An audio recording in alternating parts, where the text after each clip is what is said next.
Finally અમે પહોંચી ગયા હતા દ્વારકા અને હોટલની સામે દરિયાનો સરસ નજારો દેખાતો હતો અને હોટલ પણ અમે સરસ લીધી હતી. જો તમે અહીંયા આવો તો આ હોટલમાં જરૂર રોકાજો. આનું નામ છે લોર્ડ ઇકો હોટલ. એનું એન્ટ્રન્સ પણ જોઈ શકો છો, એકદમ સરસ છે. પછી જમી અને અમે થોડીવાર આ દરિયાની સામે બેસી ગયા હતા. ખૂબ અહીંયા પબ્લિક હતી જે અહીંયા રાત્રે આનંદ લેતી હતી દેવભૂમિ દ્વારકાની ભૂમિનો. ખરેખર અહીંયા રાત રોકાવાનો એક અલગ જ અનુભવ છે. તમે આવો તો રાત જરૂર રોકાજો.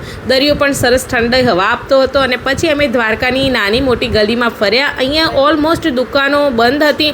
આઉટસ્ટેટના લોકો પણ ખૂબ હતા, ગુજરાતી લોકો પણ ખૂબ હતા. ગુજરાતી તો હોવાના જ, કારણ કે વેકેશન હતું. અને પછી જો સવારે અમારી રૂમની બહાર વિન્ડોમાં સરસ દરિયાનો નજારો દેખાતો હતો અને પછી હું થોડીવાર દરિયાની સામે જોઈને જ બેસી રહી હતી, કારણ કે પછી જવાનું હતું દ્વારકાધીશના દર્શન કરવા માટે. જો તમે આવો તો આવી રીતે હોટલ લેશો તો તમને બહુ જ મજા આવશે. ફ્રેશ થઈ અમે નીકળી પડ્યા હતા દ્વારકાધીશના દર્શન કરવા માટે. અહીંયા ખૂબ જ ભીડ હતી, કારણ કે વેકેશન છે તો ભીડ તો રહેવાની. ગરમી પણ ખૂબ હતી. હું વેઇટ કરી રહી હતી હર્ષનો. એ ગાડી પાર્ક કરવા ગયા હતા અને પછી અહીંયા ટમટમ રિક્ષા લઈ અમે જઈ રહ્યા હતા દ્વારકાધીશના ટેમ્પલે. અહીંયા તમને ઇઝીલી ટમટમ રિક્ષા મળી જશે. સામે હતો ગોમતી ઘાટ. અહીંયા લોકો ફોટોગ્રાફી કરાવતા હતા. દર્શન કરી પછી અમે નીકળી ગયા શિવરાજપુર બીચે. આ બહુ ક્લીનેસ્ટ બીચ છે દ્વારકાનો, બહુ ફેમસ પણ છે. તમે આવો તો આનું વિઝિટ જરૂર કરજો. અહીંયા અંદર એકદમ ગ્રીનરી હતી અને ખૂબ જ પબ્લિક હતી. ટિકિટ પણ અહીંયા લેવાની હોય છે. ટિકિટ લઈ અમે જઈ રહ્યા હતા બીચ ઉપર.